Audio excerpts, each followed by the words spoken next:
السلام عليكم. النهارده هنعمل مع بعض وصفة كده سهلة وبسيطة جدا لهريسة الشطة، بما ان هو دلوقتي سعر فلفل الشطة في متناول الجميع وسعره رخيص شوية. قلنا بقى نجيب شوية حلوين كده ونستخدمهم عشان ينفعونا في وصفات الشتاء، لان الشتاء معروفة بالمحاشي والجو ده، والمحشي يعني شطة. تعالوا نشوف هنعمل ازاي الهريسة بتاعتنا الجميلة نستخدمها في باقي وصفات كتير جدا، وخصوصا برضو البتنجان المخلل. تابعوا معايا الفيديو للاخر، ما تنسوش اللايك، واللي بيشوفني لاول مره يشترك في القناه ويفعل زر الجرس على الكل.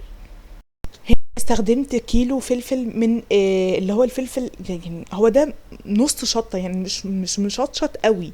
في القرون اللي هي بتبقى الطويله الرفيعه. تمام. انا هنا حشتهم وحطيتهم كده على ورق زبده او السيليكون، ودخلتهم الفرن حوالي تلت ساعه لغايه ما طري او شويته بمعنى اصح، بقى بالمنظر اللي انتوا شايفينه ده. تمام.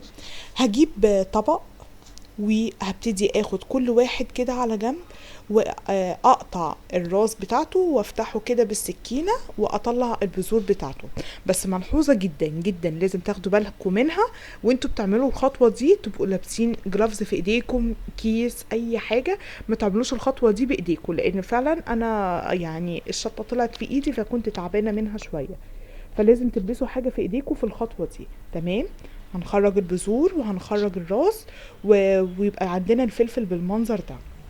تقدروا تعملوه كمان في الفلفل الالوان الاحمر، تعملوا نفس النظام ده يعني كأنه هريسة فلفل حلو، فاهمين، من غير شطة ولا اي حاجة.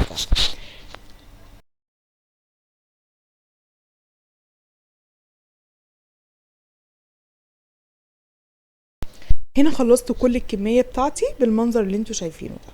هجيب الكبة وهبتدي احط فيها الفلفل بتاعنا ده، زي ما قلت لكم تستخدموش ايديكم. تمام. وهبتدي احط عليها معلقه كبيره بشكل هرمي من الثوم المفروم. تمام. بالمنظر ده. هشغل الكبه وهبتدي افرم فرم كويس جدا. طبعا هنا الفلفل اساسا لسه فيه رطوبه ولسه فيه ميته، فمش هحتاج اضيف اي سوائل، فهتاكد بس ان هو اتفرم فرم كويس جدا. الفلفل لما اتشوى يعني هيتساعد ان هو يتفرم بسهولة عن لما نستخدمه وهو لسه كده بحالته ونرجع نفرمه. فلا، في فكرة الشوي بتبقى افضل بكتير. بعد ما فرمته جبت حلة او طاسة، ضفت عليها نص كوباية من الزيت زيت عادي او زيت زيتون المفضل عندكم. هبتدي اضيف الهريسة. بصوا بعد ما فرمتها بصوا بقى شكلها وقوامها ازاي. هبتدي اقلبها في الزيت ده. الزيت بيعمل ان هو مادة حافظة ليها، فبيطول مدة بقائها في التلاجة من غير ما تبوظ ولا اي حاجة، وفي نفس الوقت بيساعد الرطوبة اللي جوه الفلفل اللي هي المية بتاعته تخرج. تمام. فهفضل اقلب فيه لغاية فعلا زي ما كأنكم بتسبكوا طماطم، لغاية ما يبتدي حتى هو يلزق في الصينية او الطاسة بتاعتكم. فعشان كده استخدموا حاجة قابلة للصق عشان تحسوا ان هو ابتدى يلزق، يبقى كده خلاص الرطوبة بتاعته ابتدت تطلع. ضفت هنا بقى معلقة صغيرة من الملح ومعلقة صغيرة كمون وكزبرة بودر، وكمان معلقة صغيرة من الشطة. انا زي ما قلت لكم هو كان نص مشطشط، يعني مش مشطشط قوي، فحبيت ان انا بس ايه استغنى عن ان انا ممكن اضيف شطة بعد كده، فحطيت معلقة صغيرة من الشطة.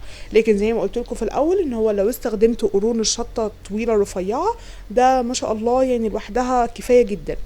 تمام. قلبت كده. بصوا انا بوريكم هنا ان هو ابتدى يلزق، وصلنا للمرحله النهائيه. ده كان شكله وخلاص طفيت عليه النار. ونبتدي نعمل النار لازم تكون على نار اقل من المتوسط شويه.